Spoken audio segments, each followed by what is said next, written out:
Hello, I'm Nina, and thank you for joining me for Tuesdays with Nina.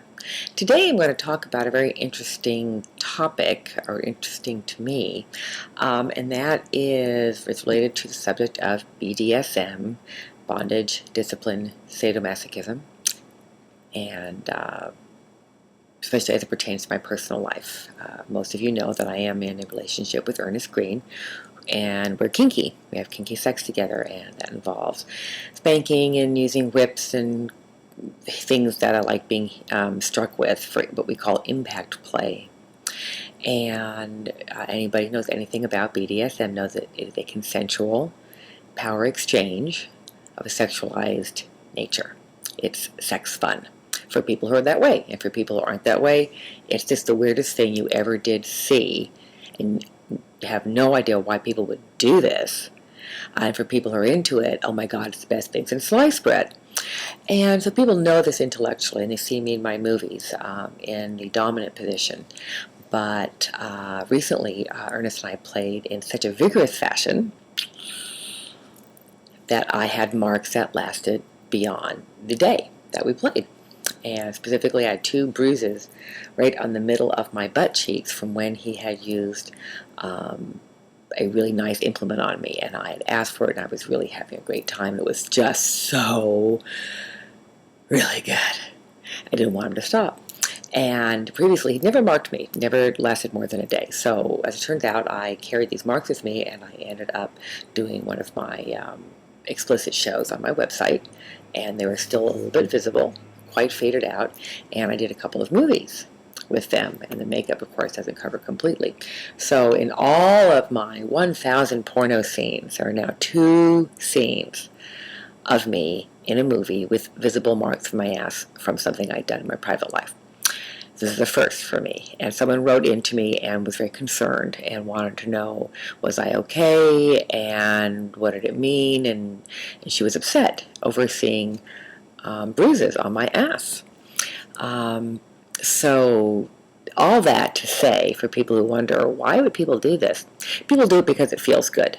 People do kinky play or sex power exchange in a sexualized manner because it's fun, it's sexy, it excites them, it gets them off, it brings them closer. It's just what works for them. Other people like rose petals and massages, and people like me like a good spanking. Go figure. So he's not going to do it again because I'm still a model and I can't afford to go to work at a booth. But it is important to know for people who are themselves not kinky. It's very important to know that for people who are kinky, these are consensual behaviors. Really, really important. Really important to get this through. Non-consensual BDSM is a crime. And consensual BDSM is just that, it's consensual. And some people, for their own reasons, love having marks to carry as souvenirs for the next few days and to look at them and go, oh, that was a great moment when that happened. So part of being sexually confident in the world is, of course, being able to live with other people's sexual choices, even when we find them disturbing or a little bit weird or certainly very strange or just incomprehensible. And for I know that that the kinky part of my sexuality is incomprehensible to a lot of people who aren't that way. And so, and I normally keep those 2 worlds separate because I can and I like to. I don't like to rub people's noses in it. I don't want people to be upset over what they see. And this is a little bleed through from some of my private life into my professional life in a way that I haven't usually done in the past. And so I wanted to make sure people out there who either may see them or have seen them to understand that if you see them on me or anybody else whom you know to be kinky, to not be upset. And if you want to be in the know and sound sort of sophisticated, say, oh, had a good time, huh? And they'll probably giggle and go, yeah, it was really fun. And you'll go, oh, that's what I hear. And that'll be that. And you'll be good and cool, and you'll have a little bit new understanding and awareness. So I want to thank Waterfall for writing into me and asking about that because she was concerned. So thank you, Waterfall. I hope this answered your question.